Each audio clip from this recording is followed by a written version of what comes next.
Hay una razón de mucho mayor peso para abrir una cátedra en nombre de Salvador Ortiz. Su aporte al pensamiento económico, sobre todo mientras fungía como profesor de economía, decano de la actual Facultad de Ciencias Económicas y Sociales de nuestra universidad y director de la sección sabatina del periódico El Caribe. En efecto, Salvador Ortiz formó parte de una generación de economistas que, aunque formados inicialmente en Derecho o Contabilidad, adquirieron un amplio dominio de la problemática económica, combinando sus lecturas sobre esta con su experiencia en el manejo de instituciones públicas que incidieron en la economía.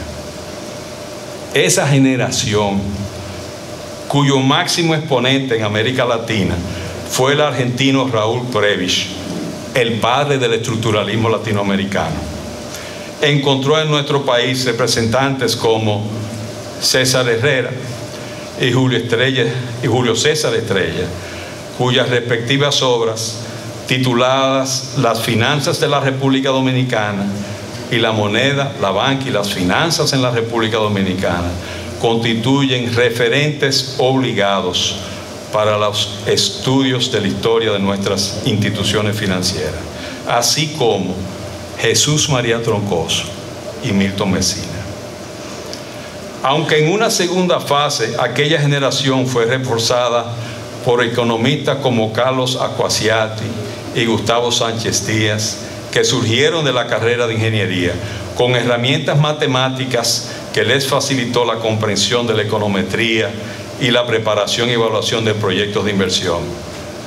Salvador Ortiz siguió siendo, a juicio de los que éramos asiduos lectores de sus comentarios sabatinos, el más brillante de los economistas de la generación, por su capacidad para tratar temas económicos complejos de una manera simple y amena, sin perder la agudeza que lo caracterizaba. De ahí que cuando algún día se escribe una historia del pensamiento económico dominicano, la cual deberá remontarse cuando menos a las ideas de los próceres restauradores Benigno Filomeno de Roja, quien estudió economía en Inglaterra, muchos no lo sabrán, y Pedro Francisco Bonó, quien en 1883 criticó las repercusiones de la industria azucarera sobre el agro dominicano. Habrá que dedicarle varias páginas a Salvador Ortiz. En una época en que aún no habían concluido sus estudios la siguiente generación de economistas que conjugó formación en teoría económica con herramientas matemáticas, ya Salvador Ortiz, con el auxilio de una intuición nutrida por su experiencia manejando instituciones públicas bajo un régimen que había logrado sanear nuestras finanzas públicas, saldar nuestra deuda externa y reimplantar la moneda nacional en un marco cambiario estable, trataba temas económicos y hacía recomendaciones que aún hoy, 50 años después, conservan su vigencia. A título de ilustración, señalo las recomendaciones que hizo acerca de 3 problemáticas de interés actual. Primero, en medio de una controversia sobre la capacidad tributaria del país, enjuició lo siguiente, cito: más importante que la carga tributaria es la estructura del sistema impositivo. La meta debe ser encaminar nuestros esfuerzos a una distribución más equitativa de esos gravámenes. Podemos despreocuparnos del % de la presión tributaria si la distribuimos más inteligentemente, mediante una consideración favorable de todos los usos del capital que impulsen el desarrollo económico y mediante una tributación más fuerte para los capitales que no contribuyen al desarrollo económico. Segundo, al comentar la adopción en Chile de una denominada ley de desburocratización para reducir el costo ocasionado por el exceso de trámites administrativos y la lentitud en el cumplimiento de las obligaciones gubernamentales, externó su criterio de que, cito: Lo importante para la desburocratización no son los métodos y procedimientos, verbo y gracia, nuevos organismos y formularios que reemplazan los anteriores, sino la actitud mental, el sentido de la responsabilidad y del cumplimiento del deber de los dominicanos que deban ponerlos en vigencia y la íntima satisfacción que deriven de su tarea. Cito, añadiendo que los nuevos organismos serían ineficaces si resultan incapaces de, y cito, forjar una mística que haga enrojecer el alma de los que se cruzan de brazos, olvidándose de la gente humilde y que por muy modestamente que sea, pague impuestos que son después sueldos. Cierro la cita. Tercero, al comentar las críticas de Raúl Prebisch a la aplicación de los programas de estabilización del Fondo Monetario Internacional a países como el nuestro, a costa de su crecimiento, se sumó al clamor para ajustar esos programas a las circunstancias del país y tras hacer una magnífica presentación de las diferencias entre los monetaristas que atribuían la inflación y los déficits de balanza de pagos a la expansión monetaria y los estructuralistas que atribuían esos dos fenómenos a desajustes entre los diferentes sectores de la economía, situarse en un punto intermedio, concluyendo que, cito, tanto los buenos monetaristas como los buenos estructuralistas coinciden en que todo proceso de desarrollo económico bien entendido exigirá siempre la transformación en la forma de producir y modificaciones en la estructura política, económica y social de un país. Y en que es posible, cuando lo exigen las circunstancias, poner en marcha una política anticíclica compatible con la estabilidad monetaria. Aunque no sin advertir que en el caso dominicano lo trágico sería, y aquí lo cito de nuevo, pretender ajustar nuestras circunstancias a lo que en otras partes se ha considerado oportuno en muy distintas circunstancias. Desde luego, los anteriores constituyen solo 3 ejemplos de la gran variedad de temas económicos que abordó Salvador Ortiz en sus comentarios sabatinos. Otros ejemplos incluyen sus comentarios sobre la dificultad para mejorar los precios de nuestras exportaciones azucareras ante los subsidios y fuertes protecciones al sector en otros países. La necesidad de tecnificar nuestro sector exportador. La necesidad de capacitar nuestra mano de obra rural a través de centros como las escuelas de formación profesional acelerada que existían en ese entonces. La conveniencia de implementar planes de desarrollo integral para evitar los efectos de las caídas cíclicas en los precios de la producción en lugares como las zonas cafetaleras de su pueblo natal de Baní. Y la conveniencia de que países como el nuestro se aboquen a un mayor aprovechamiento de los minerales y del potencial alimenticio del mar, mientras las grandes naciones se dedican a la exploración lunar y espacial. El polifacético Salvador Ortiz tampoco desatendió las problemáticas propias de su formación en contabilidad y administración de empresas, llegando a tratar temas como la incidencia de las variaciones de precios en los estados financieros y la influencia de las técnicas del empresario Henry Fayol en las industrias del país. Con este escueto bosquejo, que esperamos que pueda ampliarse algún día en una obra acerca del pensamiento económico dominicano, espero haberles ofrecido una idea más acabada de quién era el primer decano de la Facultad de Ciencias Económicas y Sociales de nuestra universidad y por qué se abre una cátedra en su nombre. Muchas gracias. Agradecemos las palabras del doctor Leonardo Conde.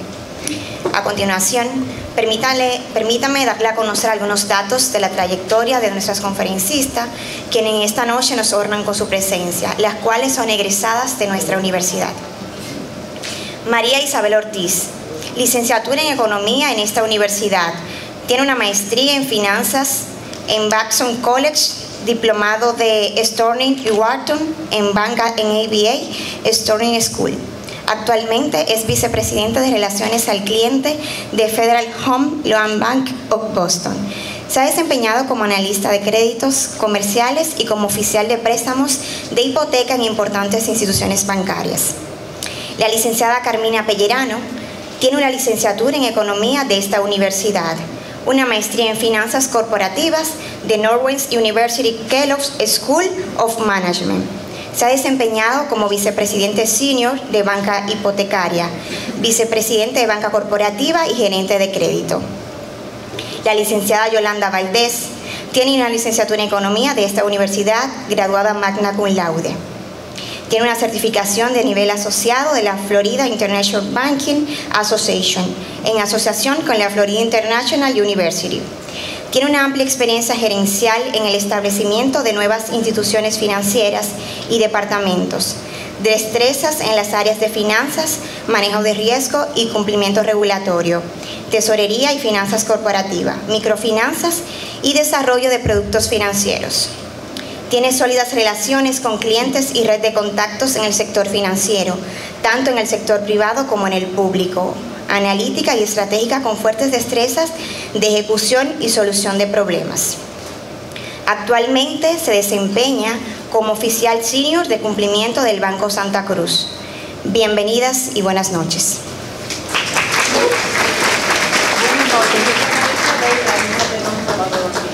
Y quería darle las gracias a Leonardo, a la universidad y a mis amigos que están aquí presentes en medio de esta lluvia que han venido a vernos esta noche.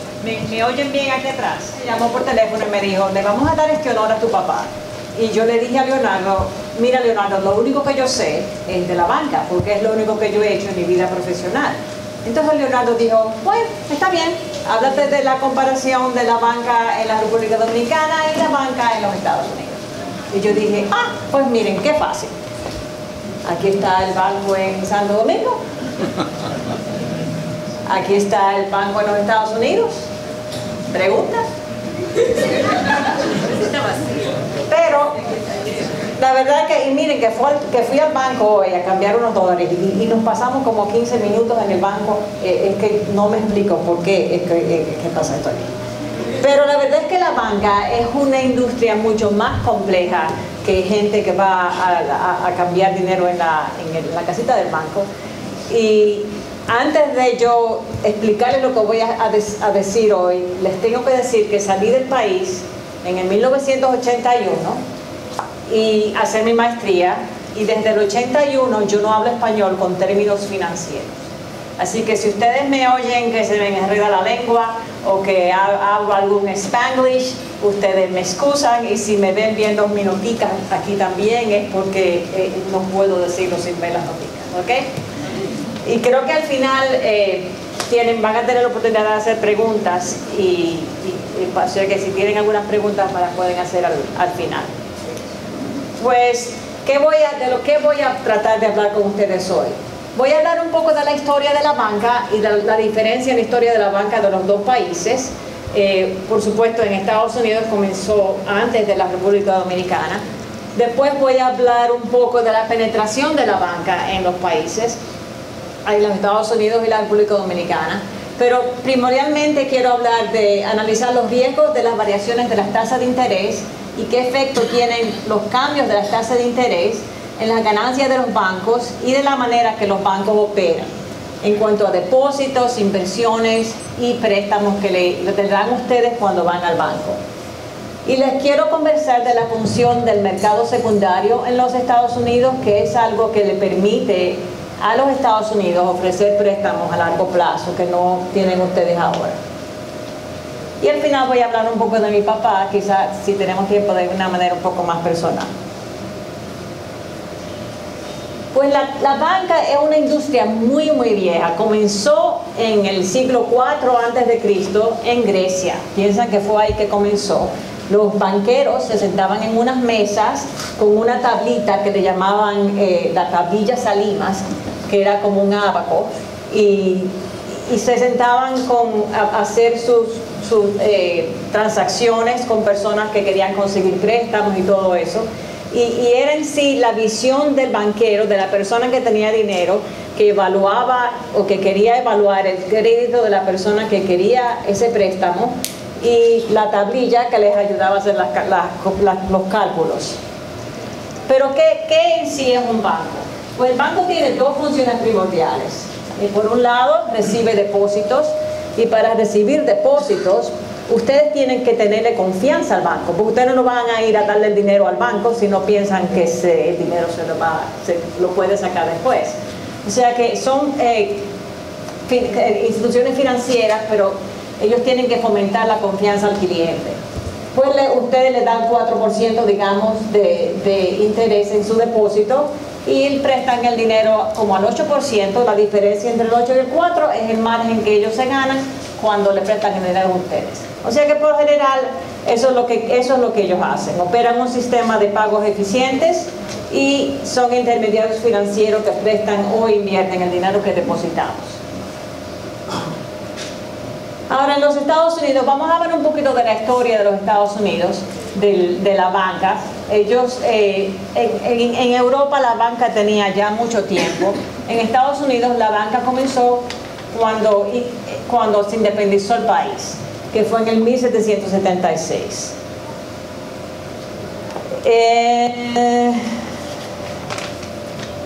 No se rían, pues la independencia de los Estados Unidos, uno de los padres de la independencia fue Alexander Hamilton, y él sabía que era muy importante tener una industria bancaria en el país, porque sin una industria bancaria el comercio no iba a progresar, porque se necesitaba alguien que hiciera pagos, se necesitaba alguien que aceptara esos pagos. O sea que el banco era imprescindible para el desarrollo del país.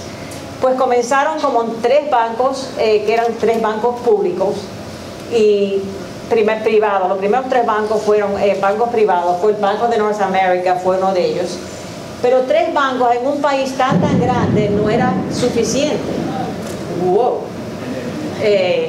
3 bancos en un país tan grande no era suficiente, porque tomaba mucho tiempo mover la mercancía de un sitio a otro. O sea que cuando la gente iba y quería recibir un pago, se necesitaba un banco que estuviera cerca para que esa persona pudiera conseguir el pago e ir al banco a que le pagara. Entonces poco a poco se fueron abriendo, se creó el Banco de los United States, que se llamaba Post, y era un banco que era 20% público, pero también era 80% privado, y comenzó a abrir sucursales en el país, y eventualmente hubieron otros bancos, y estos eran bancos privados, que abrieron sucursales en el país, y cada banco emitía un billete diferente. O sea que usted iba al banco X y le daban un billete que era emitido por ese banco, iba a otro banco y le daban otro billete diferente. Y esos billetes estaban respaldados por oro y plata. O sea que usted le daban un billete del banco Washington Trust y usted lo tenía que llevar a ese mismo banco y le daban monedas. Eventualmente habían bancos que no tenían suficientes monedas y se dio la necesidad de crear una moneda general, que fue el dólar, que fue respaldada por oro y plata. Y en el 65, en el 14, se creó la Reserva Federal, que es el equivalente al Banco Central aquí. La República Dominicana, las cosas pasaron un poco más tarde, porque 40 años después de la independencia americana fue que nos independizamos nosotros. Y la moneda haitiana tenía ya más de 20 años circulando en el país. Y los dominicanos que hicieron la independencia querían hacer lo más pronto posible, querían sacar esa moneda haitiana y crear la moneda dominicana para el joven país. Entonces comenzaron a emitir billetes que se circulaban en la economía joven de la República Dominicana, pero no estaban respaldados por nada, ni oro ni plata, y entonces eventualmente se devaluaron. Y cuando en el 69 Buenaventura Báez autorizó a unos americanos a que vinieran aquí al país a abrir unos bancos, y después vino un banco francés. O sea que en el país el comienzo de la banca vino siendo a través de bancos extranjeros que se establecieron aquí en el país. Y eventualmente en el 26 hubo un banco internacional que se estableció, pero se convirtió en el Banco de Reservas. Y ese fue el primer banco que fue en sí un banco del país. En el 45 se creó el Banco Agrícola y en el 47 el Banco Central. Y Johnny y yo estábamos ayer hablando de que el 47, eso fue en la mitad del siglo XX, ¿verdad? Le dije que iba a decir que 10 años después fue que yo nací. O sea que es una industria jovencita. La banca en la República Dominicana es una industria muy joven. Y las posiciones que Leonardo dijo que mi papá tuvo en la banca fueron en sí en el comienzo de la banca. La banca es una institución muy joven en el país.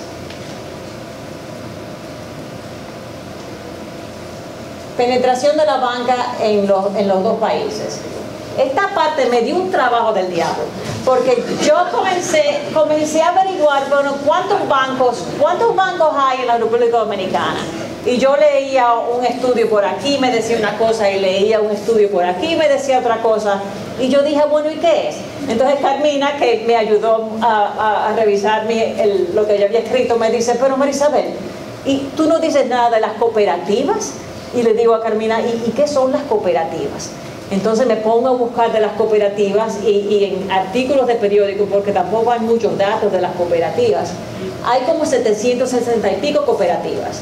Pero me dice Yoli, bueno, pero todas no son financieras. O sea que lo que hice fue que puse un estimado de 650 cooperativas, porque hay muchas cooperativas, como ustedes saben, que no son de finanzas, o sea que en realidad no son instituciones bancarias. Pero en cuanto a instituciones financieras para cada persona, hay más en la República Dominicana que en los Estados Unidos. Pero ustedes saben que cada institución financiera tiene oficinas, o sea, hay sucursales. O sea que aunque aquí haya muchas instituciones, y se ve que por persona quizás hay menos en Estados Unidos, en Estados Unidos hay muchas más sucursales. Y estos son dos gráficos que dicen que entre el 2004 y el 2014, porque está tan chiquito que ustedes no lo ven, y si lo ven es porque son más jóvenes que yo, dice que el número de sucursales bancarias de bancos comerciales, estos bancos comerciales solamente, para cada 100.000 personas, y esto fue un estudio del Fondo Monetario, hay 11 en la República Dominicana y creo que son 30 y pico en Estados Unidos. Pero fíjense la diferencia en la República Dominicana. Se ve que los bancos dominicanos quieren tratar de infiltrarse un poco más en la población. Sin embargo, el último año se ve un poquito ha bajado un poquito porque todo se automatiza y el web y todo eso. En Estados Unidos, por lo contrario, han habido muchos bancos que se han unido y han cerrado muchas oficinas, o sea que la tendencia es un poco diferente. Traté de encontrar algo en cuanto de cuántas personas ahorraban y tenían cuentas corrientes o bancarias aquí y allá. Y por supuesto ustedes se imaginan que la falta de educación, la falta de ingresos constantes y quizá la desconfianza en el sistema financiero aquí hace que hay menos personas que tengan cuentas corrientes en un banco, mientras que en Estados Unidos es un poco más. Y creo que una de las razones es el seguro de depósitos que hay en Estados Unidos. Si usted tiene una cuenta en Estados Unidos, sus depósitos están asegurados hasta $250,000. O sea, bueno, todos quisiéramos tener $250,000 depositados en un banco. Pero aquí en Santo Domingo, en la República Dominicana, los bancos contribuyen a un fondo de contingencia y los depósitos están solamente garantizados hasta 500,000 pesos y un máximo adicional del 30% de los depósitos de una entidad. En Estados Unidos, las cooperativas también tienen seguro de depósitos hasta los $250,000. O sea que es un sistema que ofrece un poco más de seguridad. Ahora, lo que yo hago en el banco que yo trabajo, que se llama el Federal Home Loan Bank of Boston, mis clientes son bancos, mis clientes no son personas. Y ejercemos una función prestándole dinero a los bancos para tratar de reducir el riesgo cuando la tasa de interés cambia.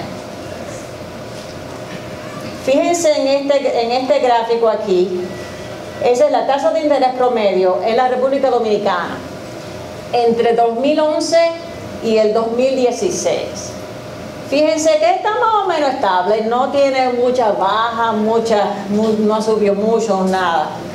Pero si vamos al año 2000, fíjense el bajón que dieron las tasas en ese año. O sea que si yo soy un banco y vino un cliente en el 2003 y yo le di un certificado al cliente al 23%, y ese mismo año, en el 2003, vino un cliente y yo le presté a ese cliente un préstamo al 14%, y digamos que ese certificado es de 2 años, un año después, la tasa del préstamo bajó muchísimo. O sea que esa persona que tiene ese préstamo al 14% va a decir, bueno, yo voy a prepagar este préstamo y conseguir un préstamo más barato. Porque ¿por qué me voy yo a quedar con este préstamo con esa tasa tan alta si las tasas están más bajitas ahora? Sin embargo, la persona que tenía el certificado al 20 y pico % y ahora que las tasas bajaron, ¿qué van a hacer? ¿Lo van a devolver y le van a decir al banco, ay, denme una tasa más bajita? O sea que eso es un riesgo que los bancos corren. Estas son lo mismo pasó en Estados Unidos. O sea, esas mismas cosas han pasado allá. Las tasas, por supuesto, son más bajitas. Estas son las tasas de los certificados de depósito en Estados Unidos entre el 2010 y el 2015. Fíjense que era el 2.2% en el 2010 y bajaron al menos del 1%. Y estos fueron los préstamos. O sea que es el mismo problema. Usted, si le da un certificado a 5 años a un cliente y le está prestando dinero a otro cliente al mismo año, ese certificado se va a quedar justo con esa tasa. Pero ese préstamo se va a refinanciar y lo van a bajar, y ese margen se va a poner más y más pequeño. Entonces, los depósitos. Cuando ustedes van al banco hay muchos tipos de depósitos. Tiene cuenta corriente, tiene cuentas de ahorro, tiene certificados. Por lo general, una cuenta corriente para un banco es mejor porque ustedes tienen todo enredado en esa cuenta. Tienen su pago de cuenta, tienen su cheque que le cae a esa cuenta. Para ustedes salir de ese banco y abrir otra cuenta en el banco que le quede enfrente es difícil. O sea que ese depósito se queda en el banco a más largo plazo que un certificado, porque un certificado, si usted le da una tasa de 10% aquí y se vence y el banco de enfrente le ofrece 13%, pues usted coge su dinero y se lo lleva para acá. Pero por eso es que los bancos prefieren las cuentas corrientes, son más pegajosas y le pueden crear una relación, le venden otros servicios y otros productos. Una diferencia que hay en los Estados Unidos y Santo Domingo, en República Dominicana, es que aquí en Santo Domingo, si yo quiero un certificado a largo de digamos 3-4 años, a mí no me lo dan. Y yo vivía afuera y yo quería invertir el dinero que tenía aquí en un banco, y porque yo no quería estar complicándome cada vez que había que renovar ese certificado, pero no había manera. Lo más que me daban era 2 años. En Estados Unidos, sin embargo, me dan 5 años. Aquí hay bancos que, digamos, de 6 meses a 1 año te dan una tasa menor al año que la que te dan a 6 meses, porque los activos que ellos tienen, que quieren financiar con los depósitos, son activos a corto plazo, mientras que en Estados Unidos los activos son a más largo plazo, o sea que quieren depósitos a largo plazo y te incentivan con una tasa de interés más alta. Estas son la asociación, si digamos el certificado de depósito no es redimible, te da una tasa más alta, porque así se queda con ese dinero mejor. Y ese es me excusan que ahí atrás no se ve, pero simplemente eso lo que dice es que entre 6 meses y 5 años, esta asociación en Estados Unidos paga más dinero cada vez que ese certificado es más alto. En Estados Unidos, las cuentas corrientes han crecido mucho después de la crisis, porque las tasas de interés han bajado tanto que ahora la mayoría de las personas sacaron el dinero de los certificados y lo pusieron en una cuenta corriente, porque es más líquido ese dinero. Estos son los certificados aquí. Estas son las cuentas corrientes que han subido entre el 2008 y ahora. Y los certificados han bajado. O sea que en general los bancos quieren reducir el riesgo. Ellos no quieren, en República Dominicana, tratan de hacer esos depósitos a corto plazo porque no quieren tener ese riesgo de que las personas se queden con ese depósito a largo plazo y que las tasas de interés entonces le bajen y tengan que seguir pagando ese certificado. Inversiones. Las estrategias entre los dos países, los bancos de los dos países son más o menos similares. El tipo de inversiones que tienen los bancos aquí en la República Dominicana es el mismo tipo de inversiones que tienen en los Estados Unidos. La mayor diferencia es la duración de esas inversiones. En Estados Unidos, como las tasas han bajado tanto, los bancos usan las inversiones para ganar dinero cuando las venden, para usarlas para liquidez y para diversificar los activos que tienen en su balanza. Y en Estados Unidos, aquí y allá se hace lo mismo. En los dominicanos se usan acciones negociables disponibles para la venta, bonos corporativos, y la mayoría son a plazos de 3 años, y con excepción de las inversiones del Banco Central y del Ministerio de la Hacienda, que son a más largo plazo. En Estados Unidos las inversiones se extienden a veces a más de 15 años. O sea que hay un poquito de riesgo, ellos tienen riesgo porque son a largo plazo esas inversiones, y si las tasas de interés, digamos, suban, las tienen trancadas con unas acciones que son una tasa de interés más baja, pero por lo general es lo mismo. Los préstamos, este es el sitio en el que se diferencian los dos tipos de los bancos aquí y allá, ahí tienen la mayor diferencia.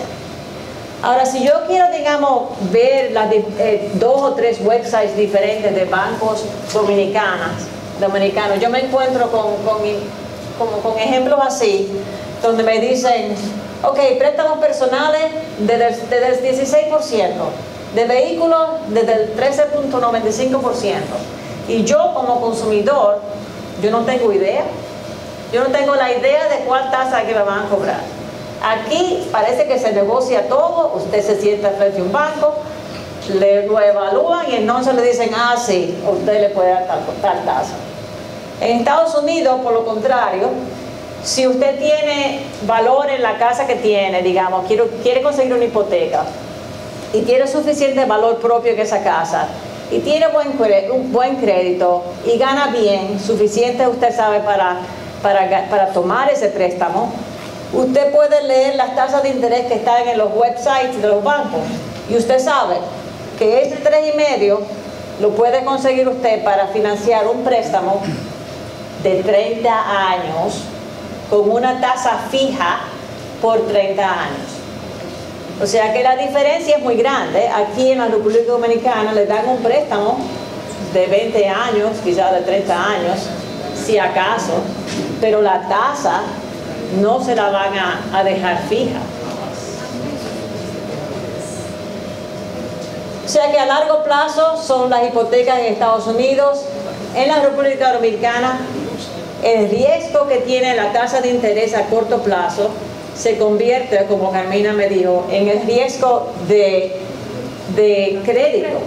Porque si, digamos, usted le dan un préstamo hoy a una tasa del 15% y el año que viene le suben esa tasa la tasa al 20%, puede ser que los ingresos no le dan para hacer ese préstamo más alto.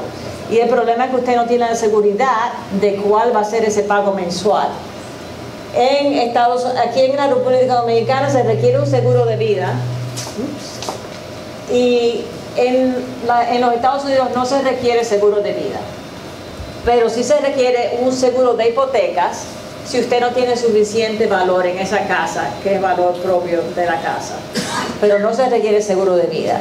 Inclusive le estaba diciendo yo a Johnny que yo cuando comencé mi carrera en la banca, yo le hice un préstamo a una señora de 95 años y allá es ilegal decirle a una persona mayor así que no puede tener un préstamo y no se le hace análisis de seguro de vida ni nada de eso.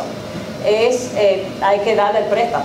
Mientras la persona tenga el ingreso para ese préstamo, para pagar mensualmente, y las personas allá que son mayores tienen el seguro social, tienen pensiones, o sea que si la hipoteca no es muy grande, no tienen problema con ese pago.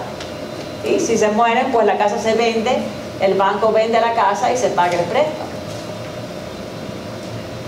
Ahora, yo trabajo a una institución que se llama el Federal Home Loan Bank of Boston.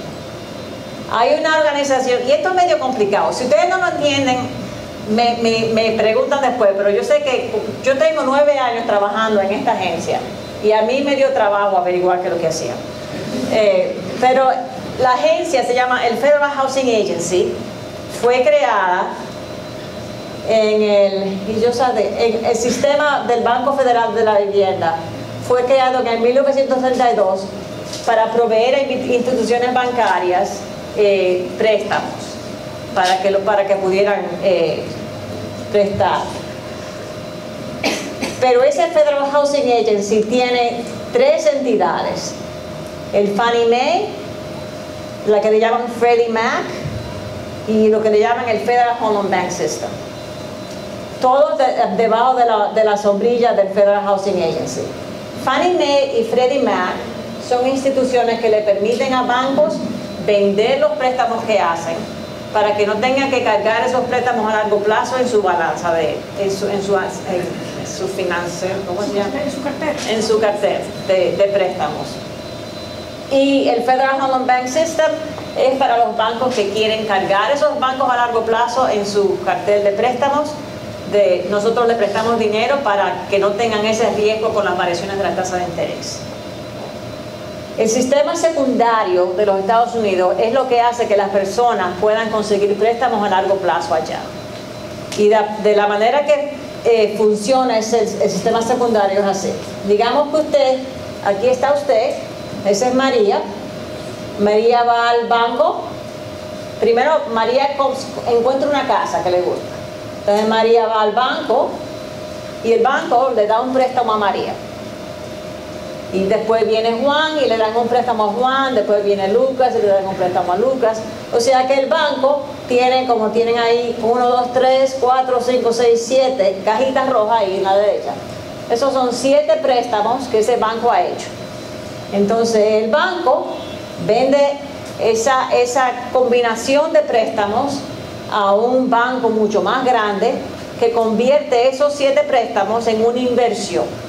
Ahora tú tienes como un paquetico de préstamos que te dan dinero.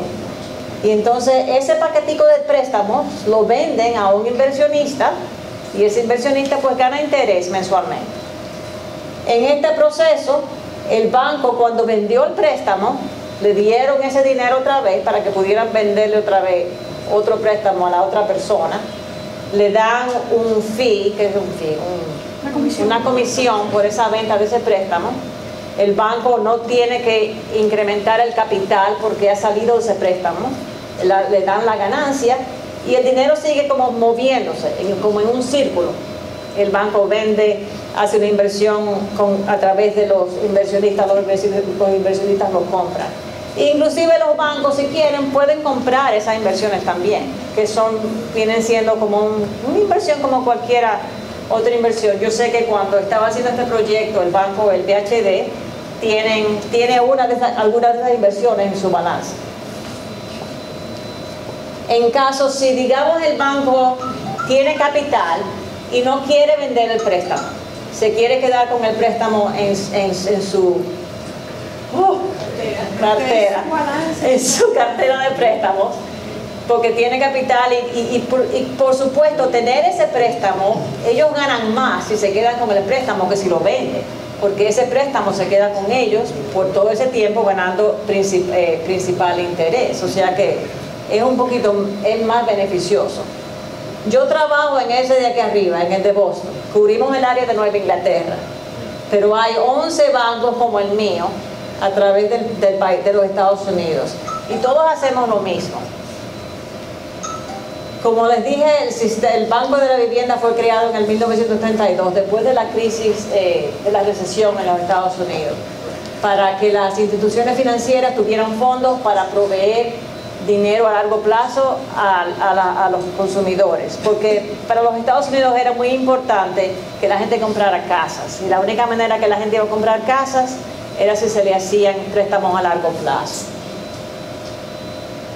Uno de los análisis que hacemos en el banco es un análisis de hipotecas.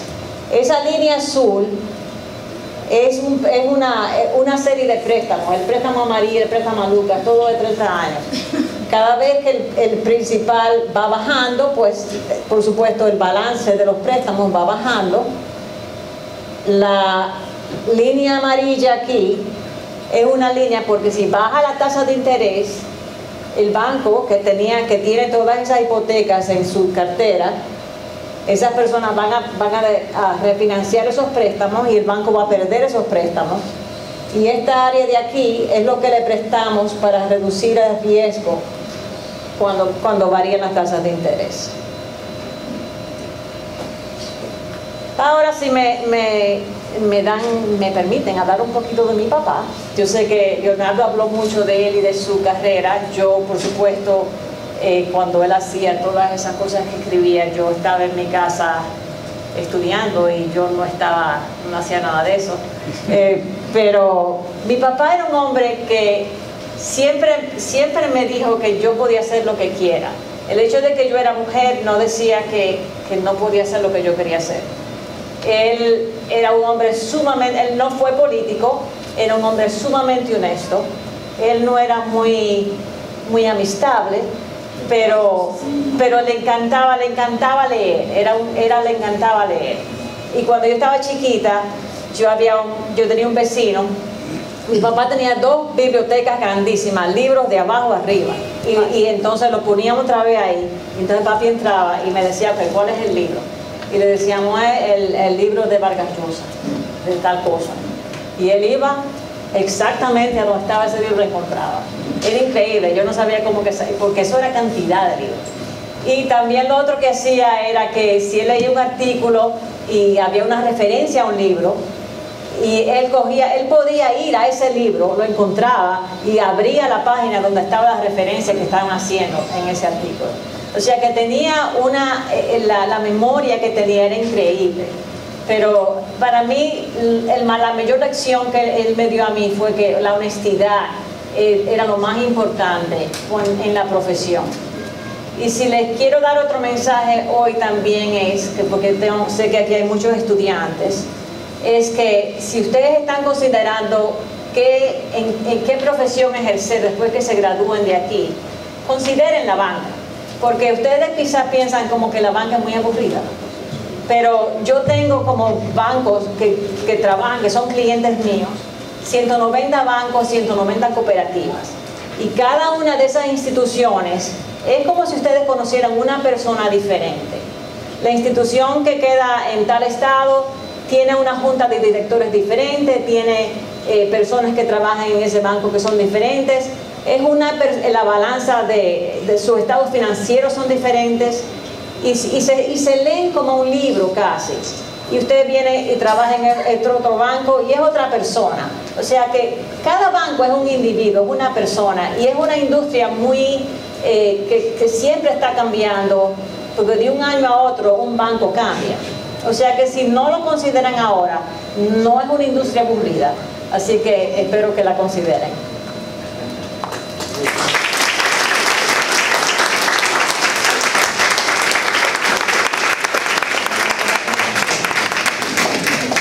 ¿Tienen alguna pregunta? Entonces, en la crisis del 2008, se estima que esas dos instituciones que usted menciona, Fannie Mae y Freddie Mac, el Estado americano tuvo que inyectar alrededor de $200.000 millones para que no se cumpliera la crisis. Entonces, en ese contexto, conociendo que una de las razones fundamentales de la crisis fue el subprime, que es el tipo de alto riesgo. Usted puede un poquito ampliar y ya que la vivencia que tuvo ahí en el Fannie Mae, de la crisis y lo que le pasó a esas entidades. Sí. Bueno, porque a veces una cosa buena puede ser demasiado buena. El gobierno el gobierno americano quería tanto que la gente tuviera casas y quería que fuera tan fácil conseguir casas, que las reglas las fueron extendiendo y extendiendo y extendiendo, ampliándolas y ampliándolas y ampliándolas. Y se estaban dando préstamos en aquel entonces para personas que no tenían ingresos, personas que tenían mal crédito, personas que no tenían, no se podían confirmar de dónde sacaban los activos. Todo porque querían motivar a que hubiera más personas comprando más casas. Y llegó un momento en que todos los cuadritos se cayeron. Y entonces estas instituciones, Fannie Mae y Freddie Mac, invertían porque compraban también estas inversiones que eran combinaciones de préstamos que no eran préstamos que eran muy buenos, y la gente no pudo pagar esos préstamos y entonces esas inversiones se fueron. Después de eso, ahora por ejemplo, si usted tiene que conseguir un préstamo, si no puede probar el ingreso que hace, porque ya las cosas son más difíciles para conseguir préstamos. Ahora una persona que si tú no puedes enseñar tus ingresos, no puedes conseguir un préstamo. Pero antes de la crisis, sí. Si tú no puedes enseñar tus ingresos, como quiera tú conseguías un préstamo. Había préstamos para todo. Yo escribí préstamos para personas que no podían enseñarme qué ganaban, que tenían mal crédito, que no había manera de verificar de qué vino el down payment. O sea que había un préstamo para todo el mundo, y eso no pudo durar. A ver. Ajá. Perdón. No soy banquero, apenas abogado. Pero esa pregunta que hizo muy atinadamente, compañero, me trae a la memoria una situación que se asemeja mucho a esa crisis bancaria e inmobiliaria que se produce en los Estados Unidos. Aquí todos recuerdan que hubo un banco que se llamaba, no sé cómo, pero era todas las posibilidades.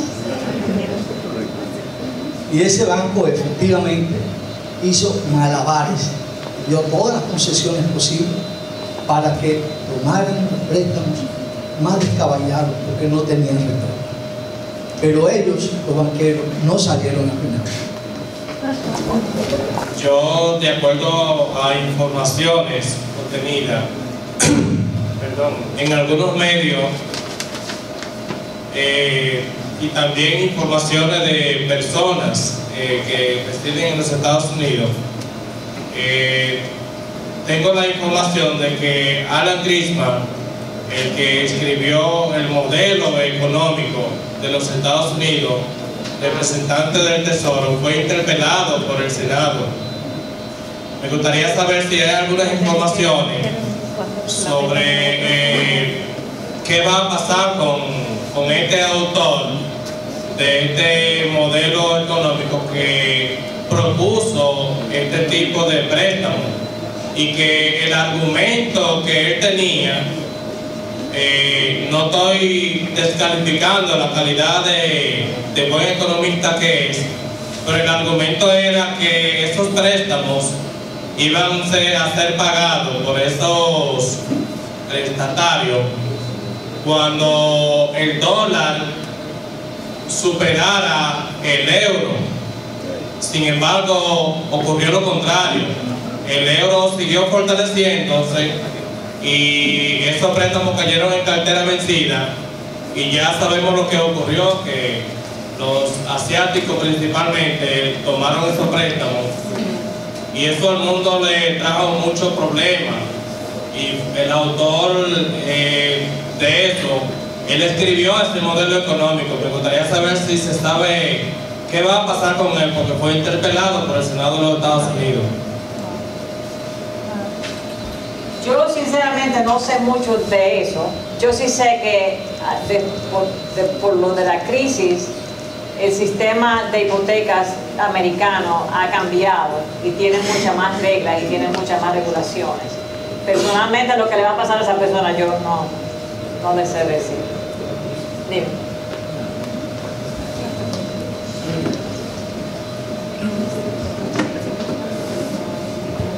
Buenas noches. Yo tengo una pregunta en cuanto al contrato de la banca de Estados Unidos y República Dominicana. Sabemos que en la crisis del 2008 hubieron muchos fondos de inversión que atribuyeron un capital para que pudieran salir a flote sobre la crisis económica, y eso le ha aportado un gran crecimiento económico a la banca de los Estados Unidos. Entonces, ¿cómo usted cree que la banca de la República Dominicana puede tener ese mayor crecimiento? No sé, ese mayor apoyo. Pero no creo, ¿tú crees que la crisis del 2008 ha hecho que la banca en los Estados Unidos haya crecido? En cierta parte afectó, y yo creo que tuvo un buen aporte en cuanto a lo que fue el resultado económico. Sí, yo creo que la crisis no ha hecho que la banca en Estados Unidos haya crecido mucho. Yo creo que aquí, cuando se oye las noticias, siempre se oye de los bancos grandes.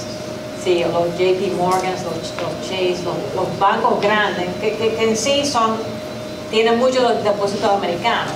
Cuando yo hablo aquí de la diferencia de los bancos, yo trato de hablar principalmente de los bancos, de tus bancos más pequeños, de tu BHD, de tu Banco de Comercio, de tu Santa Cruz, de las cooperativas. O sea que yo creo que las noticias dicen que los bancos grandes han seguido creciendo, pero los bancos medianos, pequeños, tienen muchas regulaciones ahora, tienen muchos gastos. Y siguen creciendo, pero tienen que hacerlo con más capital, porque los requisitos ahora son más fuertes que los que había antes. O sea que ese crecimiento tiene que ser un crecimiento más medido. Aquí en Santo Domingo yo no sé si es difícil saber lo que dime. Nos encontramos hoy en día ante una imagen muy contaminada de la banca debido a las experiencias pasadas a nivel mundial. Aquí en República Dominicana tenemos el periodo del 2003, 3 grandes bancos cerraron. Aquí hubo otra crisis famosa en el año 1988, 89, donde existía la banca múltiple, no banca especializada. En Estados Unidos una gran crisis en el 2008 de los bancos. Hubo la famosa crisis de la hipoteca subprime, no solamente en Estados Unidos, sino también en España. Entonces, hay problemas de imagen. Mi pregunta puntual es, ¿qué está haciendo los organismos reguladores o el gobierno de Estados Unidos para elevar la imagen de la banca?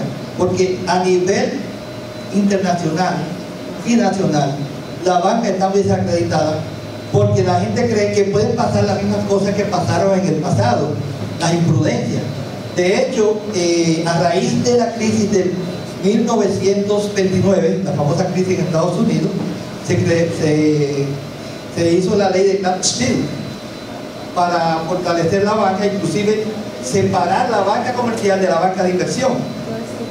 Creo que ya ahora, con el gobierno de Clinton, esta ley que se estaba aplicando, pues los banqueros convencieron al señor Clinton de que esta ley se flexibilizara, de que los bancos comerciales hicieran funciones de banca de inversión, que no son compatibles, porque la banca de inversión es una banca especulativa. Entonces, quiero saber, ante ese panorama y todo ese pasado, que el gobierno americano tuvo que invertir millones para recuperar bancos quebrados, como el Citibank, que es un banco, un buque insignia, por ejemplo. La banca está desacreditada a nivel mundial, y aquí también.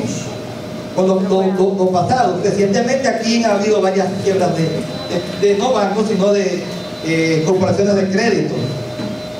Ya van 3 en menos de los últimos 2 años. Entonces, mi pregunta es, ante ese panorama, ¿en Estados Unidos están haciendo algo para elevar la confianza de los usuarios de la banca, que somos nosotros, el público en general? Porque realmente estamos desacreditados a nivel mundial, en España, en Europa, en Estados Unidos, en República Dominicana, en México, Brasil, en todos los sitios. Entonces, ya la gente no está confiando en la banca. La gente dice, bueno, mi dinero va a estar mejor debajo de un colchón, o yo lo pongo a trabajar yo mismo, hago mi negocio. Porque realmente, lo que más se parecía a un cura serio era un banquero antiguamente, como decía mi papá. Ahora ya la gente no le tiene confianza a los banqueros, porque dicen que perro bebero. Entonces vuelven a lo mismo. porque es que es un asunto de cómo surgió la banca. Por ejemplo, había un país en el 1822, un señor que se llamaba, que inventó un país ficticio, Poyais, creo que usted debe saber. Este señor era MacGregor. Él creó un estado ficticio. En el año 1822, todavía no teníamos la independencia de la República Dominicana. Y él creó ese país ficticio, emitió bonos en ese país ficticio que se encontraba donde hoy es Honduras. Emitió bonos, emitió acciones, vendió títulos de propiedad. Inclusive tenía su propio banco central, emitió moneda. Pero yo creo que, para contestarle su pregunta, hay una gran diferencia entre los bancos grandes y el resto de los bancos. Evidentemente. Y los bancos grandes tienen sus problemas, pero los bancos, el resto de los bancos, lo que están haciendo para que su reputación cambie es muchas actividades en la comunidad, hacerse presentes en las comunidades. Sí, gobierno corporativo. Sí. Lo que se llama la responsabilidad corporativa. Sí, claro. Eso te financian los otros carnavales, pero realmente hay que ver qué tenemos que hacer con la banca para que cambie la imagen y la gente vuelva a tener confianza en la banca. Sí. Inclusive los estudiantes, a mí estudiantes, yo le pregunto que por qué no entran a la banca, me dicen que no quieren ser banqueros, no sé qué es lo que está pasando, realmente. Yo quisiera agregar algo, porque ese es parte también de lo que uno trabaja. Una cosa que está haciendo los Estados Unidos y que lo vemos también en otros países, en América Latina y República Dominicana, está adelante, es los reguladores están endureciendo las multas. Si ustedes le dan seguimiento al periódico, recientemente ha habido un tema que ha sido Wells Fargo. En Wells Fargo abrieron cuenta que la gente no sabía, y una crítica que se le hacía en los Estados Unidos era que se le ponía la multa a los bancos, pero ninguno de los banqueros estaban presos. Ahora mismo hay un proceso que tuvieron que el señor, no sé el nombre, el presidente de Wells Fargo tuvo que devolver 60 millones de dólares en bonificaciones y está siendo interpelado y él puede ir a la cárcel. Recientemente hay un caso que hasta tuvo que la canciller alemana Angela Merkel interceder, que fue el caso de el Deutsche Bank.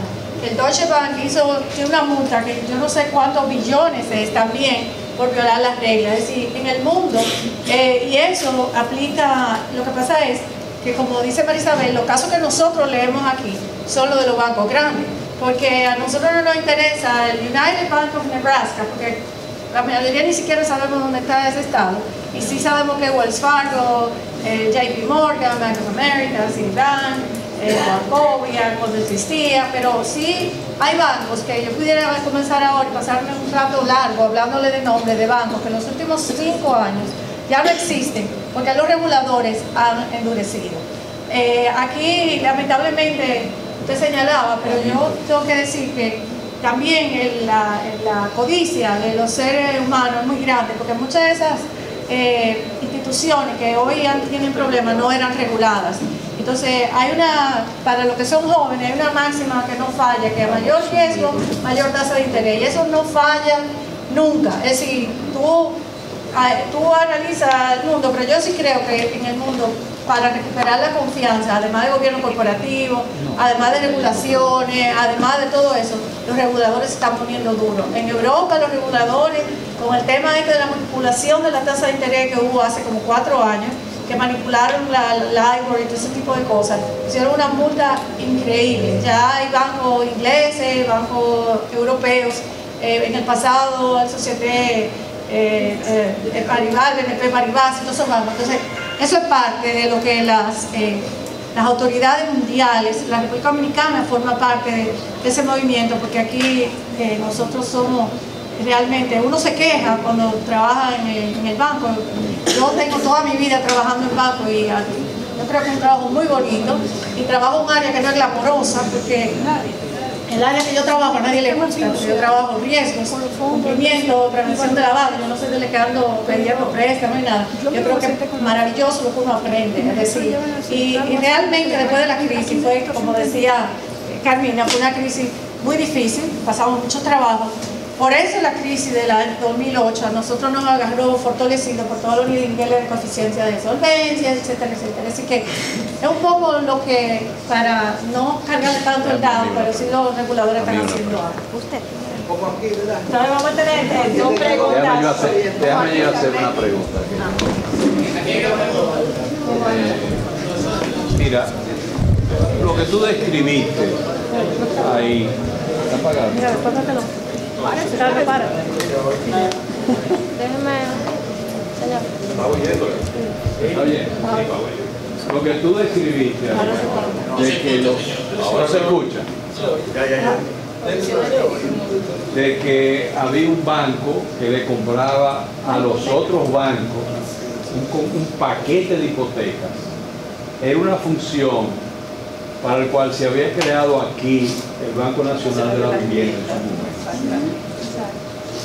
Yo no sé si eso se sigue haciendo, yo lo dudo porque han convertido el Banco Nacional de la Vivienda en un simple banco de inversión, de exportación.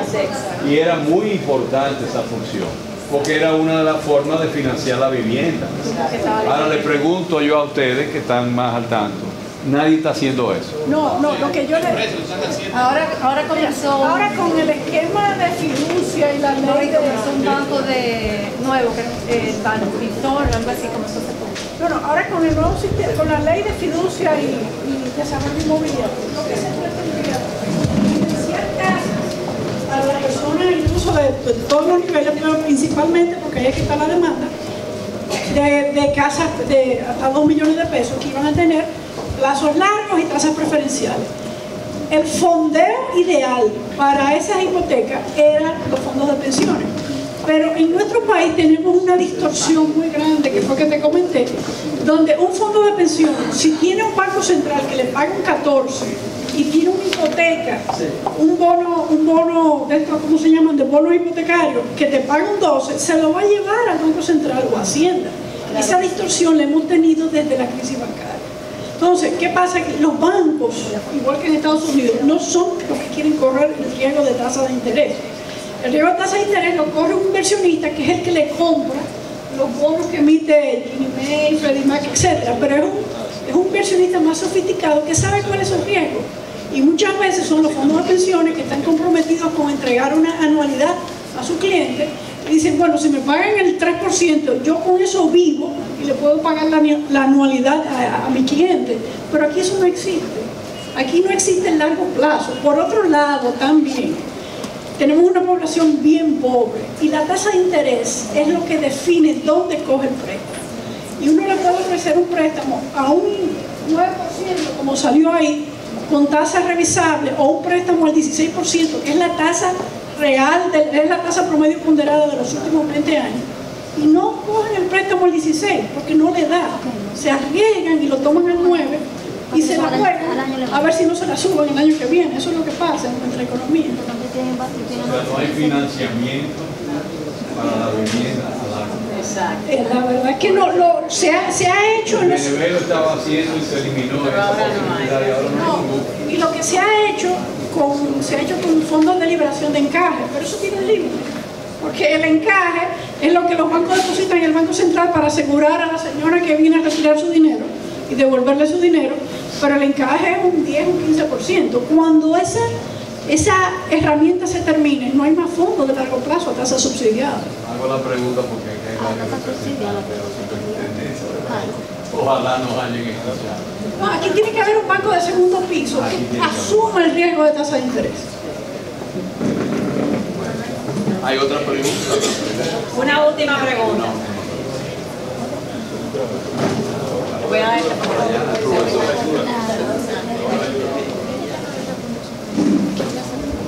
Y una cosa que se me olvidó decir también, que esos bonos están respaldados por el gobierno. Sí, en Estados Unidos esos bonos que se forman cuando se venden esas hipotecas, se pagan tasas de interés bajas porque tienen el respaldo del gobierno. O sea que los inversionistas aceptan la tasa de interés más baja porque tienen el respaldo del gobierno. Y lo de aquí también, originalmente. Sí, hace un momentito el colega aquí mencionaba la crisis de finales de los 80. Entonces tenemos la experiencia de esa crisis del Banco Universal y tenemos la experiencia del 2000 de Baninter. Se manejó diferente. En un caso, el gobierno prácticamente fue indiferente a la crisis. En otros casos intervino el gobierno.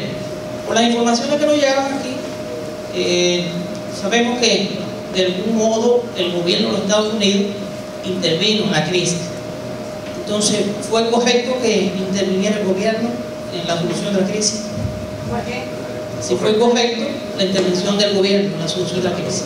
Aquí. En ambos casos, aquí y allá. Bueno, aquí yo no sé. Allá yo hubiera preferido que no se intervinieran, pero tenían que hacerlo. Porque esas instituciones, Fannie Mae y Freddie Mac, son muy importantes para la economía americana. O sea que el gobierno tuvo que hacer algo. Y ya esas instituciones han devuelto el dinero que el gobierno puso. O sea que las cosas ya están bien. Pero porque son tan imprescindibles para la economía, tenía que hacerlo. Aquí yo no sé. Con Baniter era necesario intervenir en Baniter, que el gobierno interviniera. Eso es más o menos la pregunta. Con el Banco Universal. Pues muchas gracias. Le agradezco mucho.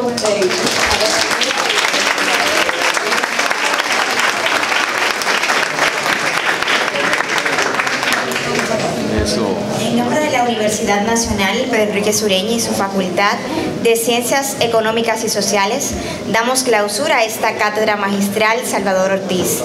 No sin antes agradecer la presencia de autoridades académicas que nos acompañaron. El doctor José Rafael Espaillat, la licenciada Daniela Franco, el doctor Roger Espaillat, el doctor Leonardo Conde. Agradecemos también la presencia de Luis Chequer Ortiz, la señora Belkis Guerrero de Melo, el señor Leonel Melo, directores de escuela que nos acompañaron y por supuesto agradecemos la ponencia de nuestras egresadas invitadas. Buenas noches y les invitamos a disfrutar del brindis.